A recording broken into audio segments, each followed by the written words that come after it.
नमस्कार साथियों। कैसे हैं आप सभी। उम्मीद करते हैं कि आप स्वस्थ होंगे, सुखी होंगे और प्रसन्न होंगे। जैसा कि इंडिया में जिस तरीके से कैपिटलिज्म बढ़ रहा है, तो हमारे यहाँ का जो मेंटल हेल्थ क्राइसिस है वो भी काफी ज्यादा बढ़ रहा है। आप अक्सर न्यूज में सुनते होंगे, देखते होंगे कि जो बच्चे अभी स्कूल में हैं वो जो है डिप्रेशन के शिकार हो रहे हैं, उन्हें एंजाइटी हो रही है, नींद नहीं आ रहा, परेशानियां बहुत ऐसी हो रही हैं, टेंशन हो रहा है, उससे जो है वो दवाइयां खा रहे हैं। तो इस तरह के केसेस आप जो है देख रहे होंगे, जो कि एक बहुत भयावह और मुश्किल का समय है। क्योंकि आप जब खंगालेंगे चीजों को और एनालिसिस करेंगे, तब आप पाएंगे कि आज के टाइम पे जो स्कूल में बच्चे पढ़ रहे हैं, उनके लिए ये प्रेशर हो गया है कि उनके करियर को लेके वो इतने सीरियस हैं, वो इतने ज्यादा उसको लेके अवेयर हैं और चीजें वही पाना चाहते हैं जो एक सोसाइटी ने सेट कर रखा है। तो उसको लेके वो बहुत ज्यादा एक तरीके से प्रेशर क्रिएट उन पे होता है, और जब वो फुलफिल नहीं होता तो उन्हें लगता है कि सब कुछ खत्म हो गया। और इस वजह से जो अभी स्कूल में पढ़ रहे बच्चे हैं उन पे इसका इफेक्ट पड़ता है और वो सुसाइड तक कर लेते हैं। तो हमारे यहाँ का जो मेंटल हेल्थ क्राइसिस है, उसमें जरूरत क्या है, उसमें हम इम्प्रूव क्या कर सकते हैं ताकि हमारे यहाँ पे जो सुसाइड के केसेस हैं वो इतने ज्यादा बढ़े नहीं। क्योंकि आप अक्सर देख रहे होंगे कि एक डेटा आया है जिसमें 2023 में अप्रॉक्सीमेटली 2 लाख केसेस ऐसे हैं जिसमें सुसाइड हुआ है। और उसमें जो है आ, हर श्रेणी के लोग आते हैं, चाहे वो बच्चे हुए या वर्किंग पर्सन हुए, तो इस तरीके के फार्मर हुए, तो बहुत सारे फील्ड को मिला के जो है आप देखेंगे तो जो मेंटल हेल्थ क्राइसिस है इंडिया में, ये दिनों दिन जो है बढ़ रहा है।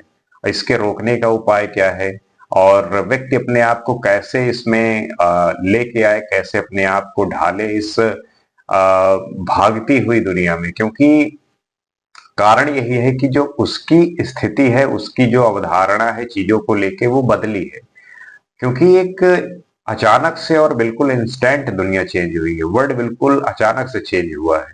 तो वो समझ नहीं पा रहा है कि चीजें इतनी जल्दी से कैसे अडॉप्ट करें। ये होता है जब कोई ऐसा ट्रांजिशन आता है, ऐसा कोई फेज आता है, तब उस समय जो रह रहे लोग होते हैं उनके लिए ये मुश्किलात का सामना करना पड़ता है। क्योंकि अभी कुछ साल पहले ही जो चीजें इतनी स्लो थी, इतनी फास्ट नहीं थी, और इतना ज्यादा कंपटीशन नहीं था, और चीजों को लेके लोग इतना लड़ते नहीं थे, परेशान नहीं होते थे। परंतु एकदम अचानक से और इंस्टेंट हो जाने के बाद लोग समझ नहीं पा रहे हैं कि ये हो क्या रहा है। तो इस वजह से वे जो है काफी परेशान हो जाते हैं, एंजाइटी का सामना करते हैं और बेचैन हो जाते हैं, और ये बेचैनी उनको टेंशन और साथ में साथ फिर धीरे धीरे डिप्रेशन में लेके जाती है।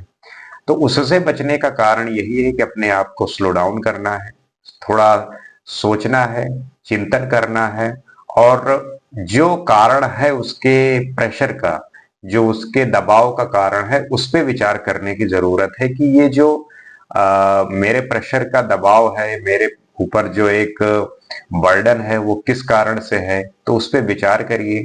विचार अगर खुद से नहीं हो पा रहा है, खुद से वो चीजें कंट्रोल नहीं हो रही, तो आप उनसे बात करिए।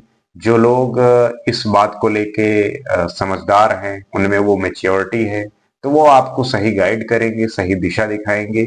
जब आपको इसका एक अनुभव होगा, इसका एक ज्ञान होगा कि जिस कारण में जो जो कारण है मेरी ये वजह की, इसका जो उपाय है, इसका जो सॉल्यूशन है वो क्या है।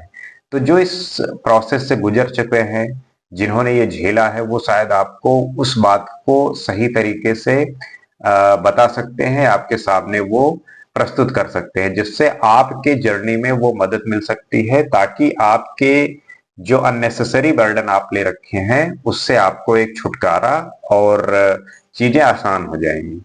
अब समस्या यही है कि जैसे मान लीजिए कि जो फॉर्मर हो गए, तो उनपे तो ये क्राइसिस है कि उनके परिवार के लिए, उनके खुद के लिए उन्होंने लोन ले रखा है। तो ये प्रमुख कारण होते हैं। जो वर्किंग जॉब में हैं, उनकी जो नेसेसरी थिंग्स है वो नहीं पूरी हो रही, ईएमआई चल रही है वो नहीं पूरी हो पा रही हैं, तो इसकी वजह से वो परेशान होके सुसाइड कर लेते हैं। और जो सबसे मेन रीजन है, जो मेन कारण है कि जो बच्चे हैं स्कूल में और पढ़ाई कर रहे हैं, वो बहुत ज्यादा इस बात को लेके परेशान होते हैं, बेचैन होते हैं।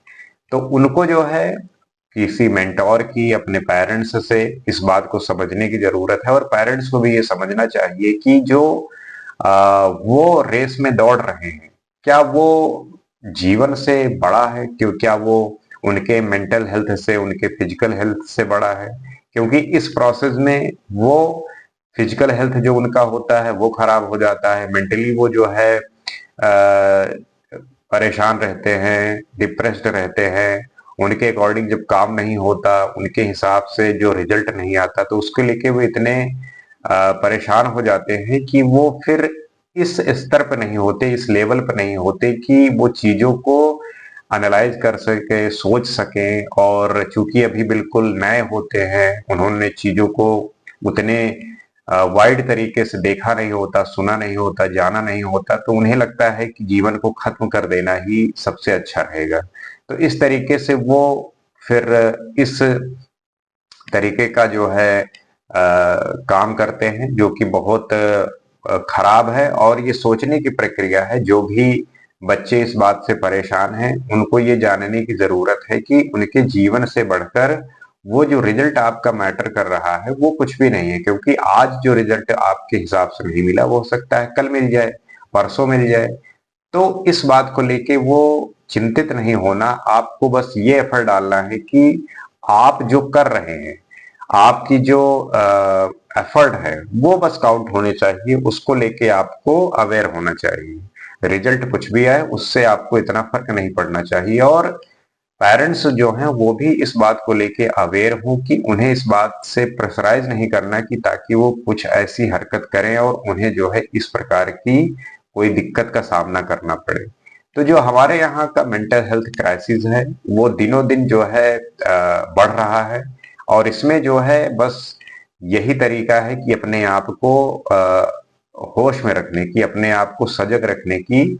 क्योंकि जो भी आप क्रिया कर रहे हैं, जो भी आप जिन चीजों से इन्फ्लुएंस हो रहे हैं, उसके बारे में भी आपको सोचने की जरूरत है, जानने की जरूरत है कि वो जो प्रक्रिया है जिस वजह से आप इन्फ्लुएंस हुए हैं, आपकी उसमें कितनी भागीदारी है, आपकी आपका जो मेंटल स्टेटस है उससे कितना मैच करता है, वो जो क्रिएट हुआ है उसके पीछे का कारण क्या है। इन सबको जब हम जानते हैं और जानने के बाद जब हम चीजें सामने रखते हैं, तब हम पाते हैं कि जिस बात को लेके हम परेशान हो रहे हैं, दरअसल वो कोई ऐसी बात है ही नहीं, हम तो बेवजह परेशान हो रहे हैं। तो हमें खुद से उस बात को एनालाइज करके, ना कि किसी दूसरे के सुने हुए, ना ही इस तरीके से इन्फ्लुएंस होके कि वो बात उसके लिए कितनी मायने रखती है। क्योंकि हर किसी का अपना इंडिविजुअल जो है एक आइडेंटिटी है, उसका अपना कैरियर है, उसके अपने चॉइसेस हैं। तो उस तरीके से वो अपने को जब अप्लाई करके इस दिशा में लेके आता है, तब उसे इस बात का एहसास होता है कि जो प्रॉब्लम मुझे क्रिएट कर रही है दरअसल में ऐसा कुछ है नहीं, बस अपनी स्थिति और अपनी इंपॉर्टेंस को बनाए रखते हुए इसको इस बात से कनेक्ट करना है कि मेरा जो माइंडसेट है, मेरी जो इंसाइट है, मेरा जो मेंटल स्टेटस है, मेरे जो थॉट्स हैं, वो सही बैठने चाहिए।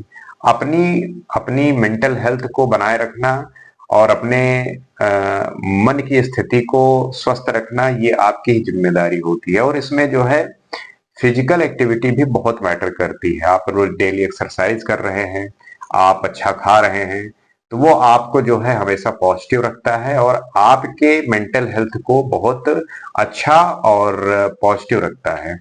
तो इस तरीके से इसके बहुत सारे उपाय हैं, बहुत सारे तरीके हैं जिससे आप अपने आप को सदैव हेल्दी और रिफ्रेश रख सकते हैं। क्योंकि ये प्रक्रिया निरंतर चलने वाली है, डेली चलने वाली है। आपको सदैव जो है मोटिवेटेड रहना है और पॉजिटिव तरीके से किसी भी बात को लेके सीरियस नहीं होना कि आपके थॉट, आपके कोई विचार, आपकी जो सोच है, आपकी ओवर थिंकिंग आपके शरीर को जो है नष्ट कर दे।